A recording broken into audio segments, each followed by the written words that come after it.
Hey everyone, welcome back to the channel. I just want to start this video with a huge thank you to all of you amazing people. We've hit 47 subscribers. Your support means the world to me, and I couldn't have done it without you. But guess what?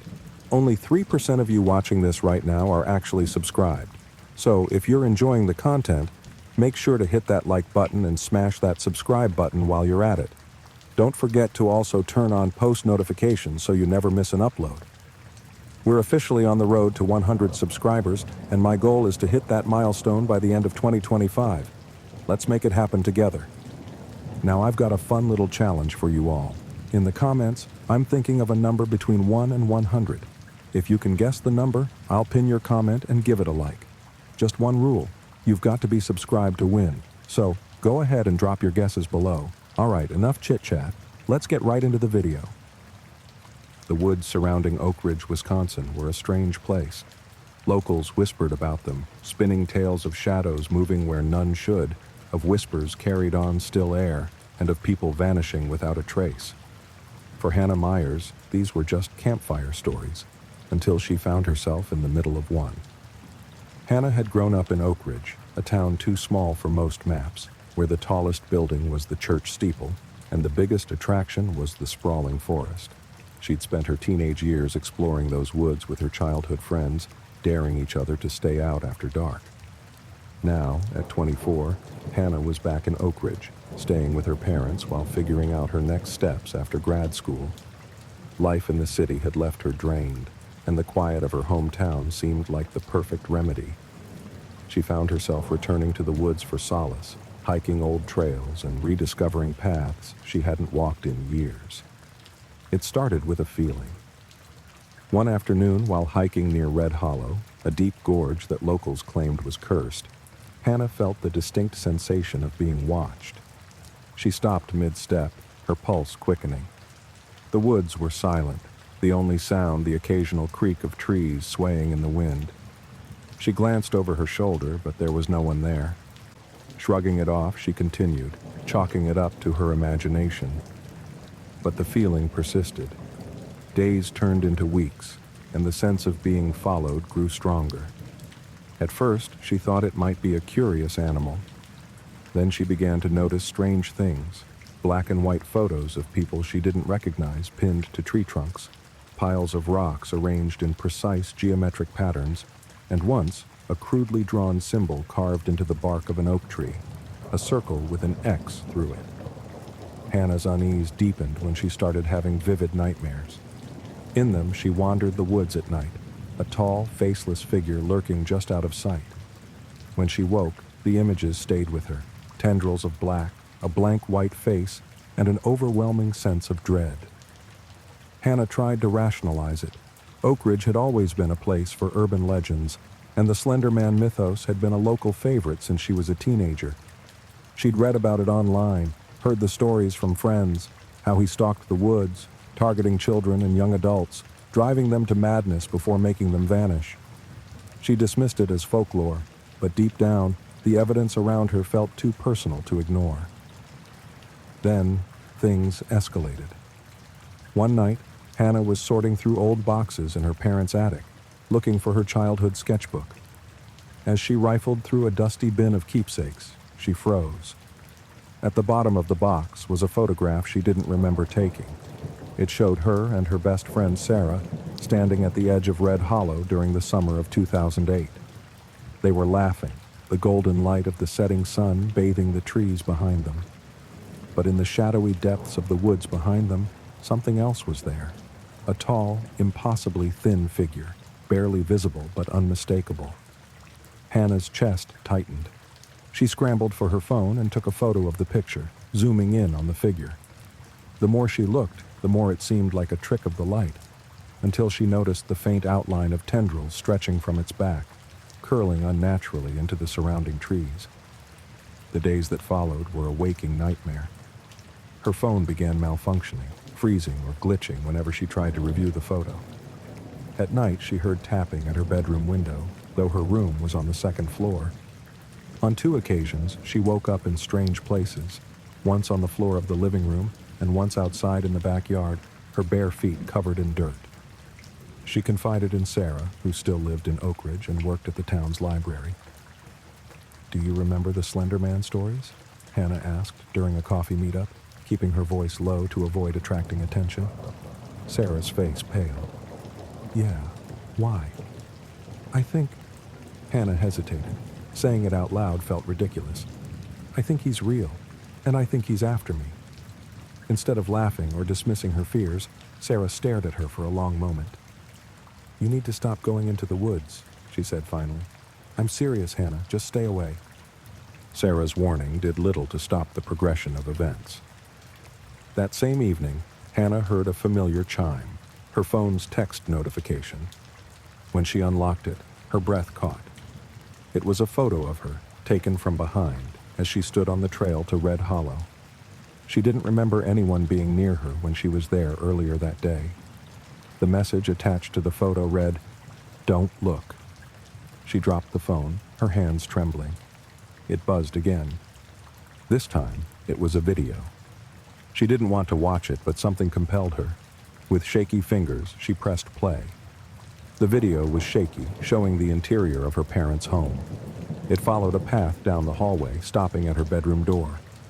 The door creaked open, and the camera turned toward her bed. She could see herself there, sleeping, unaware of the presence standing above her. Then the screen went black. The next morning, Hannah packed her bags and told her parents she was leaving town for a while. She didn't elaborate, but the look in her eyes made them hesitate to press for answers. She reached out to Sarah again, begging her to meet at the library that afternoon to do research on the Slender Man. They combed through old books and forums, piecing together fragments of lore. He thrived on fear, often targeting people who had encountered him in their childhood. His victims were marked, trapped in a web of psychological torment that blurred the line between reality and delusion. As they flipped through pages, Sarah stumbled upon an old journal tucked into the library's archives. It belonged to a man named William Denning, who had disappeared from Oak Ridge in 1991. His entries were scattered and erratic, but one stood out. "The tall man comes at dusk. He watches from the trees. He knows my name." Hannah's stomach turned. That night, as she lay in bed, she felt it again, that dreadful, suffocating feeling of being watched. Her room grew unnaturally cold, and when she opened her eyes, she saw him. Slender Man stood at the foot of her bed, his towering frame bent to fit in the small room. His featureless face seemed to stare directly into her soul, and his long, skeletal fingers reached out toward her. Tendrils began to unfurl from his back, dark and sinuous, snaking through the air toward her. Hannah screamed, scrambling out of bed and bolting for the door. But when she turned the handle, she found herself no longer in her home, but in the woods. The transition was seamless and terrifying. One moment, Hannah was in her bedroom. The next, she was surrounded by towering pines, their skeletal branches clawing at the starless sky. The air was heavy, oppressive, and carried a faint metallic tang. She spun around, disoriented, her breath hitching as her eyes adjusted to the darkness. The trees seemed alive, shifting subtly, their trunks leaning inward as though conspiring to trap her. And there he was, standing just beyond the reach of the moonlight, his form unnaturally tall and impossibly still. Slender Man. "Stay back!" Hannah shouted, though her voice wavered. She stumbled backward, nearly tripping over an exposed root. The faceless figure didn't move, but his presence pressed down on her like a physical weight, making it hard to breathe. Her instincts screamed at her to run, and she obeyed, tearing through the forest with no sense of direction. The branches clawed at her arms and legs, but she didn't stop. Behind her, she heard the unmistakable sound of something moving. Not footsteps, but a distorted rhythmic scraping, as though the very earth was bending to his will. Hannah burst into a clearing she didn't recognize. The ground here was littered with old, decaying furniture. Broken chairs, shattered mirrors, a rusted bed frame, arranged in strange ritualistic patterns. At the center was a massive oak tree, its bark etched with hundreds of the same symbols she'd seen before, the circle with the X. She hesitated, her chest heaving. Then she noticed something horrifying. The symbols on the tree were pulsing, faintly glowing with a sickly white light. The clearing seemed to vibrate, the air around her humming with an otherworldly energy. "You're not real," she whispered, clutching her head as if to block out the oppressive atmosphere. "You're not real." A deep, resonant static filled the air, drowning out her thoughts. She fell to her knees, clutching her temples as her vision blurred. The static grew louder, mingling with distorted whispers she couldn't understand. Then, the whispers began to form words.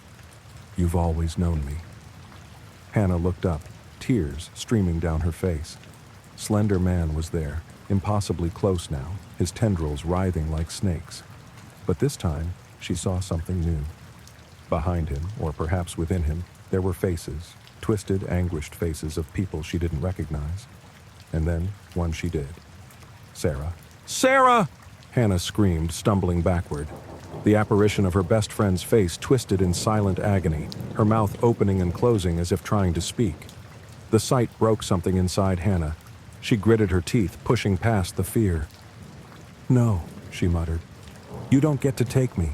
Not like them." She scrambled to her feet and sprinted toward the glowing tree. The tendrils lashed out, grazing her back and sending a jolt of searing pain through her body.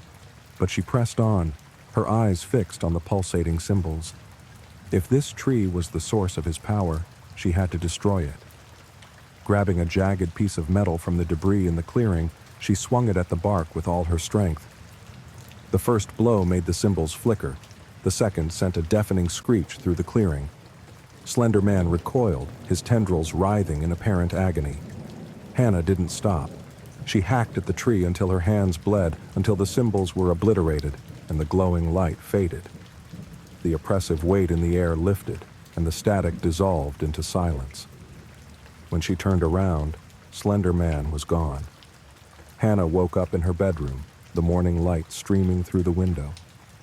For a moment, she thought it had all been a dream, until she saw her hands, bruised and bloody, clutching the jagged piece of metal she'd brought back with her. In the weeks that followed, Hannah tried to return to normal life, but Oak Ridge felt different now. The woods no longer called to her, and she avoided Red Hollow like the plague. She kept her story to herself, fearing no one would believe her. One afternoon, Sarah's parents called her. Sarah had gone missing. Hannah's blood ran cold as she hung up the phone. She thought she had defeated him, but deep down she knew the truth. Slender Man didn't just vanish. He waited, he watched, and he always came back. Hannah couldn't sit idly by after Sarah's disappearance. The guilt gnawed at her, and the vivid memory of Sarah's twisted face in Slender Man's form haunted her every waking moment. She was certain now, Sarah had been marked, just like her, and the faceless being wouldn't stop until he claimed her too. Driven by a mixture of fear and resolve, Hannah dove into her research once again, this time with a grim determination to find something, anything, that could stop him for good. Her search led her down a rabbit hole of forgotten lore and first-hand accounts, many eerily similar to her own. One post, buried deep in an obscure online forum, caught her attention. "To survive him, you must sever the connection, destroy the anchor." The words resonated with her. She thought of the glowing tree in the clearing, of the way the symbols had pulsed like a beating heart. Was that the anchor? Or was there something more, something deeper? She needed answers. Hannah decided to retrace her steps, returning to the places where she'd first felt his presence. The woods felt different now, quieter, as though the forest itself was holding its breath. She carried a flashlight and a small pack containing supplies, a journal, a hunting knife, matches, and a digital recorder she'd borrowed from her dad. Red Hollow was her first stop. The gorge was eerily silent, the usual sounds of birds and rustling leaves absent. As she descended into its depths, she noticed the air growing colder. She turned on the recorder, speaking into it to document her findings. "I'm back at Red Hollow. It's quiet. Too quiet. If he's watching, I can't tell." The static began a moment later, faint and crackling, barely audible. Hannah froze, gripping the recorder tightly. "If you're here, I'm not afraid of you," she lied, her voice trembling.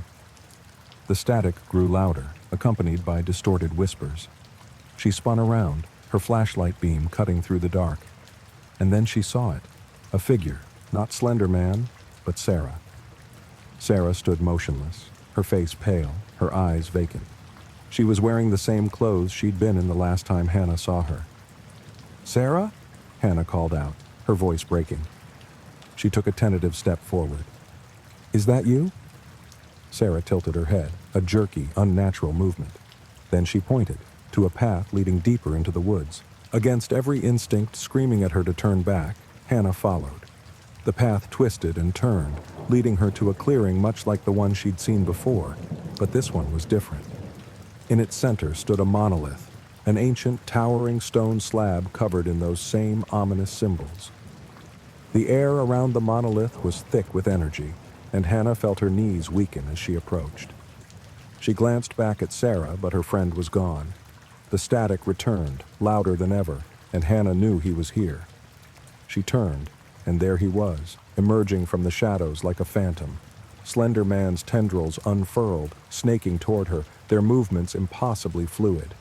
She clenched her fists, her nails digging into her palms.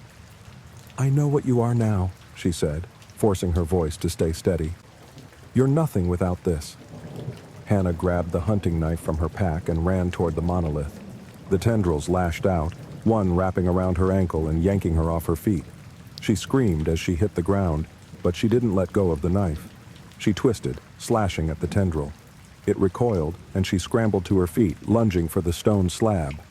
She drove the blade into one of the glowing symbols, carving deep into the stone. The effect was immediate. The clearing erupted in a deafening roar, the ground shaking violently. Slender Man writhed, his form flickering like a distorted image on an old television screen. The symbols on the monolith began to fade, their glow dimming as Hannah continued to carve into the stone. With one final strike, the last symbol shattered, and the monolith crumbled into a pile of rubble. The silence that followed was deafening. Slender Man was gone, his presence lifted like a suffocating fog. Hannah collapsed to the ground, exhausted, her hands trembling. When she finally found the strength to stand, she turned to leave the clearing, and there was Sarah, standing at its edge. Her eyes were clear now, her face no longer twisted in torment. She smiled faintly, mouthing, "Thank you," before fading away like mist in the morning sun. Hannah stumbled out of the woods just as dawn broke, the first rays of sunlight piercing through the trees. She knew she wasn't the same person who had entered them. She was marked, scarred, but alive, and for the first time, she felt hope that she might stay that way.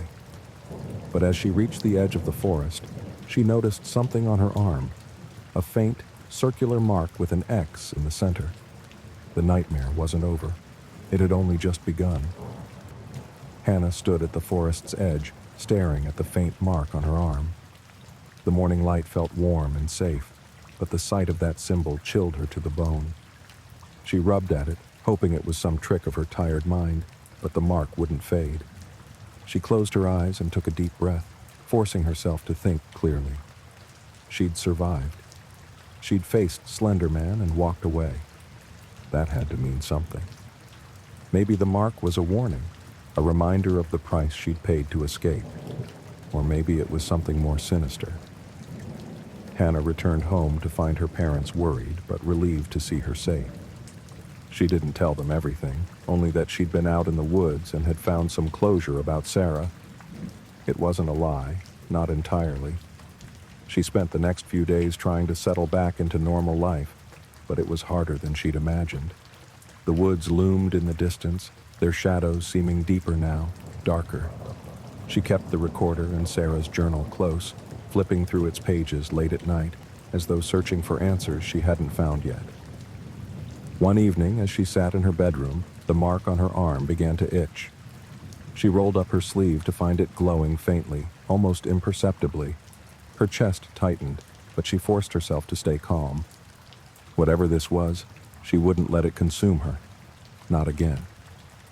Hannah grabbed her journal and began writing, documenting everything she could remember, every detail, every fear, every moment. If this wasn't over, she wanted to be ready. And if Slender Man ever returned, she'd be waiting. Weeks later, Hannah was walking through town when a stranger stopped her. He was older, with a weathered face and piercing eyes that seemed to see straight through her. "You've been marked," he said quietly, nodding toward her arm. Hannah instinctively covered it with her sleeve. "I've seen it before." "Who are you?" she asked, her voice steady despite the chill creeping up her spine. The man smiled faintly, but it didn't reach his eyes. "Someone who survived, for now." Before she could respond, he handed her a folded piece of paper and walked away. She unfolded it to find a hand-drawn map with a single note scrawled at the bottom. "There's more to know. When you're ready, find me." Hannah looked up, but the man was already gone. She folded the map and tucked it into her pocket, her heart racing. The fight wasn't over, but this time she wouldn't face it unprepared. For now, she had won, and that was enough.